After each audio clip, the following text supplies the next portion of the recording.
Deputy CM और देश में एक शिक्षा क्रांति लाने वाले क्रांतिकारी हमारे एजुकेशन मिनिस्टर मनीष सिसोदिया जी को मिलने आए थे। तो लगभग 1.5 साल वो तानाशाही का शिकार हुए और जेल में रह के आए हैं। जब उनके खिलाफ कुछ मिला नहीं तो हमें राहत मिली और न्यायालय से न्याय मिला, आखिर सच्चाई की जीत हुई। तो उनको मिलने आया था और उनकी तंदुरुस्ती की अरदास करते हैं कि वो फिर आके दोबारा दिल्ली के लोगों की, खास तौर पे एजुकेशन में बच्चों का पढ़ाई और एजुकेशन में दिल्ली के बच्चों का और फ्यूचर ब्राइट बनाने के लिए काम पे फिर लग जाएंगे। क्योंकि हम लोग कुछ ज़्यादा जश्न मनाने वाले लोग नहीं हैं, क्योंकि सिस्टम को ठीक करना है। जिस दिन सारा सिस्टम देश का ठीक हो गया उस दिन जश्न मना लेंगे।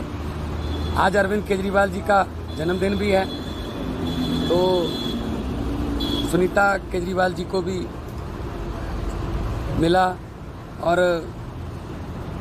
हमें उम्मीद है कि जैसे संजय सिंह जी और मनीष सिसोदिया जी इनकी तानाशाही की, अहंकार की दीवारों को तोड़कर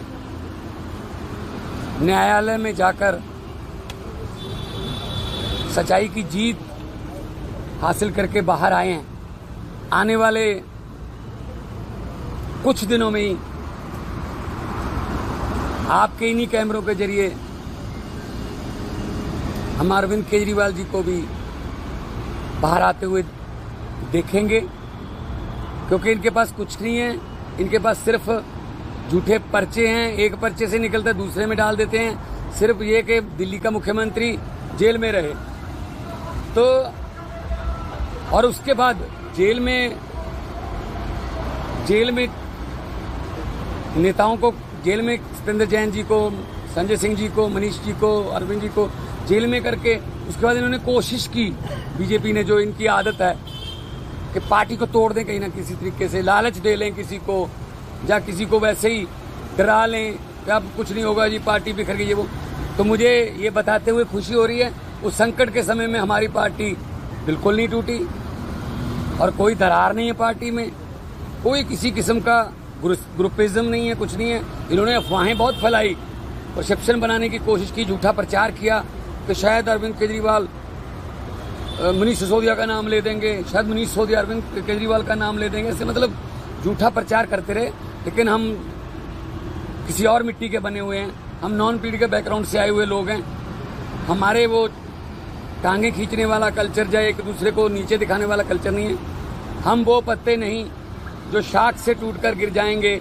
आंधियों को कह दो अपनी औकात में रहें। तो पार्टी और मजबूत होगी। मनीष सिसोदिया जी के आने के बाद पार्टी और मजबूत होगी और खुद भी वो बहुत मेंटली तौर पे स्ट्रांग होके निकले हैं। और ऐसे ही अरविंद केजरीवाल जी मेंटली तौर पे और स्ट्रांग होके निकलेंगे। और ये पार्टी जो है आने वाले फ्यूचर में देश का जो भविष्य है, देश का जो फ्यूचर है, वो आम आदमी पार्टी है। पंजाब और हरियाणा में हम जिस ईमानदारी से और जिस शिद्दत से काम कर रहे हैं और लोग उन कामों को रजिस्टर भी कर रहे हैं, शाबाशी दे रहे हैं, तो चाहे वो एजुकेशन के फील्ड में हो, बिजली के फील्ड में हो, हेल्थ के फील्ड में हो, इंफ्रास्ट्रक्चर के फील्ड में हो, तो हम काम ऐसे करते रहेंगे।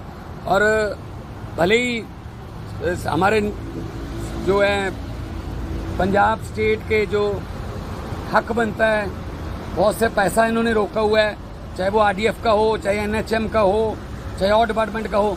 लेकिन हम पंजाब वाले हैं। देखो, पंजाब ने लीड किया था आज़ादी में भी, पंजाब ने लीड किया था हरी क्रांति में भी। तो पंजाब अपने पाँव पे खुद खड़ा होना जानता है और पंजाबी पूरी दुनिया में कामयाब हैं, सफल हैं।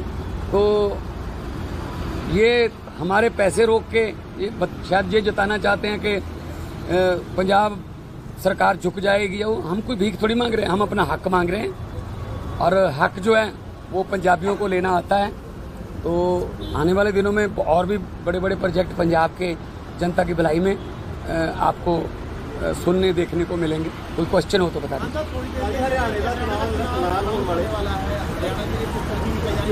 बिल्कुल, देखो हम नेशनल पार्टी हैं, हम हर एक चुनाव लड़ेंगे, चाहे वो गांव पंचायत का हो, चाहे ब्लॉक समिति का हो, जिला परिषद का हो, नगर निगम का हो, कॉरपोरेशन का हो, एमसीडी हो, तो हर चुनाव लड़ेंगे। और आज इलेक्शन कमीशन की प्रेस कॉन्फ्रेंस है, कोई भी तारीख डिक्लेयर होती है तो हम लड़ेंगे। और शायद पंजाब के 4 बाई इलेक्शन भी हैं, तो शायद उनकी भी तारीख साथ में आ जाए।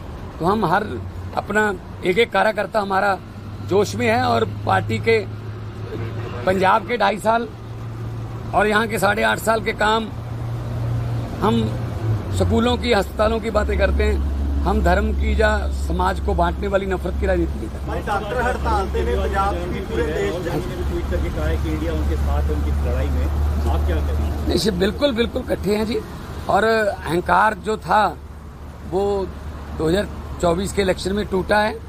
अब वो वाली बात नहीं रही जिस तरीके से पहले काम करते थे कि हम तो शायद खुदा हो गए, हम तो भगवान बन गए, जो मुंह से बोलते हैं वो कानून होता है, वो वाली बात नहीं है। लोकतंत्र ने सिखा दिया, तो जितना लोकतंत्र में सीखते रहेंगे अच्छे रहेंगे।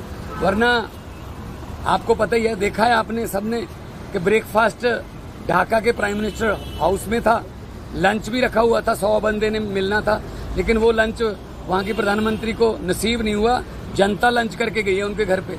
पब्लिक है जी, तो पब्लिक है, जब चाहे पब्लिक आदमी अर्श पर, जब पब्लिक चाहे आदमी फर्श पर।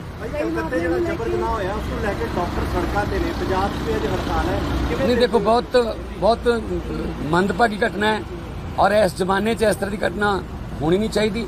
सीबीआई ਨੂੰ केस दे दिता गया ਤੇ जो डॉक्टर ਜਿਹੜੇ ਨੇ ਉਹਨਾਂ ਨੇ ਆਪਣੀ ਜਿਹੜਾ एकता भी दिखाई है और ਨਾਲ ਉਹਨਾਂ ਨੇ ਕਿਹਾ ਕਿ ਐਮਰਜੈਂਸੀ ਸਰਵਿਸ ਚੱਲਦੀਆਂ ਰਹਿਣਗੀਆਂ। ਡਾਕਟਰ ਦਾ ਜਿਹੜਾ ਸਾਡੇ ਸਮਾਜ ਦੇ ਵਿੱਚ ਡਾਕਟਰ ਦਾ ਰੁਤਬਾ ਰੱਬ ਤੋਂ ਬਾਅਦ ਦੂਜਾ ਹੈ, ਨਾਮ ਹੈ ਡਾਕਟਰ ਦਾ। ਸੋ ਇਸ ਤਰ੍ਹਾਂ ਦੀਆਂ ਘਟਨਾਵਾਂ ਦੀ ਨਿੰਦਾ ਹੋਣੀ ਚਾਹੀਦੀ ਹੈ ਔਰ ਫਿਊਚਰ 'ਚ ਇਹ ਨਾ ਹੋਣ, ਇਹਦੇ ਲਈ स्पेशल कोई ना कोई कानून या कोई प्रोटेक्शन का जोड़ा वो बनना चाहिए। तो कल 24 घंटे के लिए डॉक्टर्स ने इमरजेंसी सेवाएं भी बंद करने के लिए कहा है, 24 घंटे तक वो लोग हड़ताल करेंगे। देखिए डॉक्टर को भगवान का दर्जा दिया जाता है, दूसरा नाम भगवान के बाद डॉक्टर का है। मुझे नहीं लगता कोई ऐसा कदम उठाएंगे वो, क्योंकि केस बहुत ही निंदनीय है। मतलब इस जमाने में ऐसा होना, तो सीबीआई को केस दे दिया गया है और मुझे लगता है कि सीबीआई जल्दी इसका निपटारा करके दोषी जल्दी जेल में होने चाहिए और फ्यूचर में ऐसी घटना ना हो। इसके लिए चाहे मिल बैठ के काम करना हो, चाहे सेंटर में कोई फेडरल गवर्नमेंट अगर कोई कानून बनाती है तो उसका हम स्वागत करते हैं।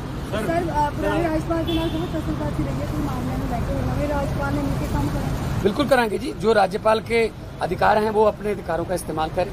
जो एक लोकतंत्र में एक चुने हुए मुख्यमंत्री के, चुनी हुई सरकार के अधिकार हैं, हम अपने अधिकार, और क्लैश नहीं ऐसा होगा कि कोई किसी काम को रोकना है, मिलकर काम करेंगे। देखो राज्यपाल जो है वो सेंटर और स्टेट की गवर्नमेंट के बीच में ब्रिज का काम करता है, पुल का काम करता है। मुझे उम्मीद है कि हमारे पंजाब के जो राज्यपाल अभी नए गुलाब चंद कटारिया जो आए, वो 8 बार के विधायक भी रहे, 1 बार MP भी रहे, मंत्री रहे और असम के राज्यपाल भी रहे, बड़ा तजर्बा है उनके पास।